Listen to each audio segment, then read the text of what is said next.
time. What is the relationship between science and coffee? I'm not a scientist, I'm a brewer. But I strongly believe science plays an important role of making the perfect cup of coffee. Today, we are going to explore coffee through three fundamental building blocks of science: biology, chemistry, and physics. By fully understanding this area, I'm able to brew the best cup of coffee that I have ever had.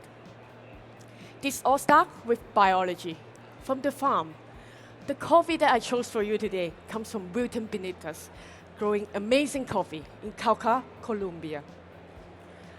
Variety that I was the Sidra, which has its genetic selection from Ethiopian alum lineage to produce high acidity and high quality floral notes, which you will enjoy today as raspberry. Violet. The Sidra grows extremely well, 1,600 meters above sea level, in rich volcanic soil and semi-shade condition. The nutrients and the minerals in the soil nourish the plant, giving us lots of sugar in the mucilage. As a former chemical engineer, Wilton designed a special natural fermentation with local bacteria and yeast to reach a pH of 3.6. This fermentation today is only specifically designed for you, which elevate the Sidra variety, giving us beautiful notes such as violet and raspberry. The process is really important for our next step: chemistry. Chemistry starts at the roasting stage, where Maillard reaction were carefully controlled to give us the roasting profile that we desired.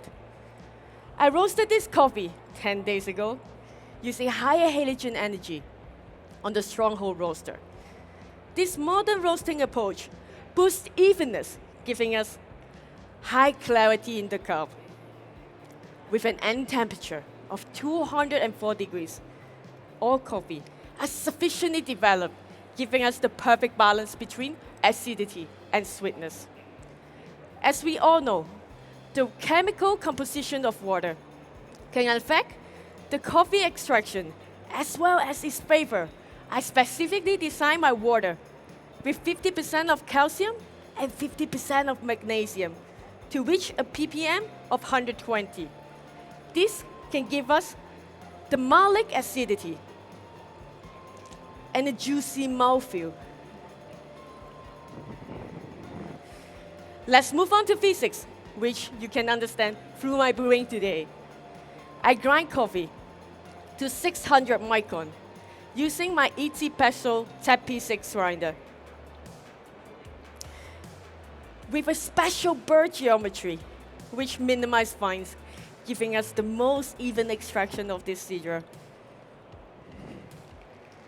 I'm using a conical brewer today, paired with Sibyllis B3 filter paper and mesh booster, which, according to the physics of filter coffee, as well as research done by myself and my coach Matt Winton, the contacting point between the booster and the filter paper can increase flow through the bed, decreasing bypass, giving us the most even extraction of this Sidra.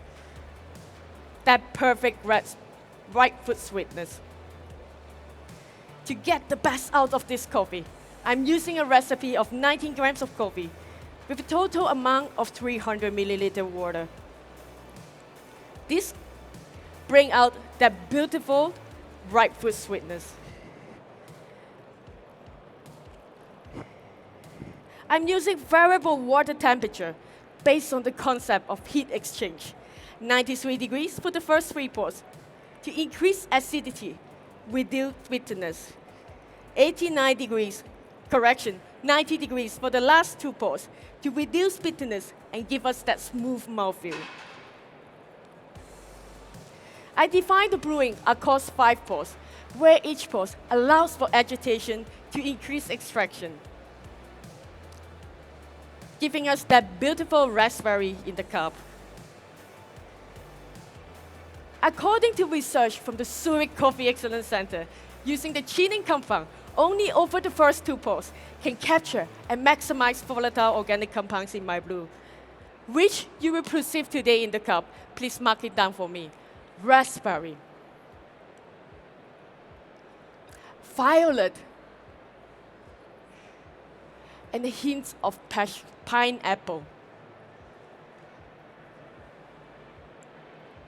In order to maximize this aromatic in my brew, I chose the Hario server on purpose.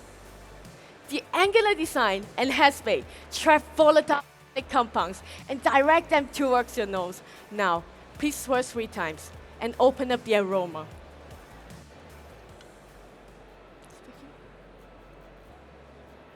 It's for you. Please enjoy.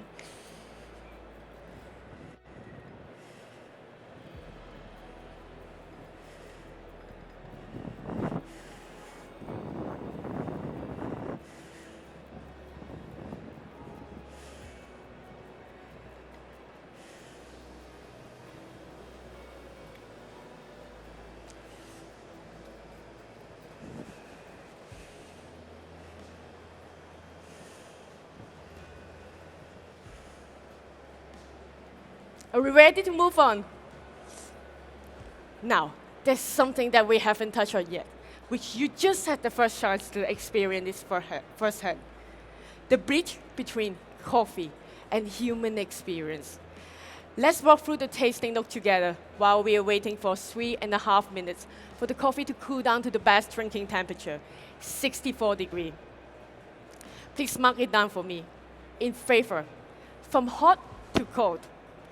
Hints of vibrance, violet. In hot favor, raspberry. Stewed pineapple.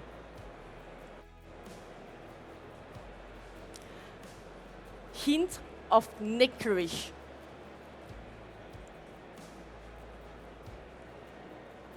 When it's warm, plum. Hints of raspberry.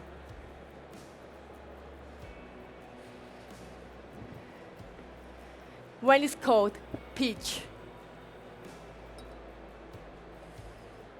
Ripe grape.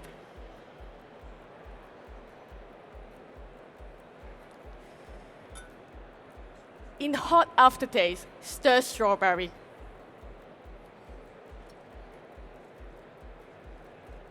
Hints of violet.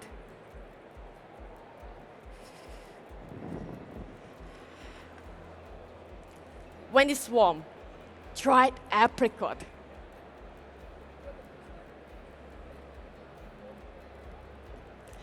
When it's cold, peach and ripe grape. For the acidity, gentle, citric when it's hot. When it's warm, gentle, malic. When it's cold, crisp, tartaric. For the sweetness, when it's hot, stewed fruit sweetness.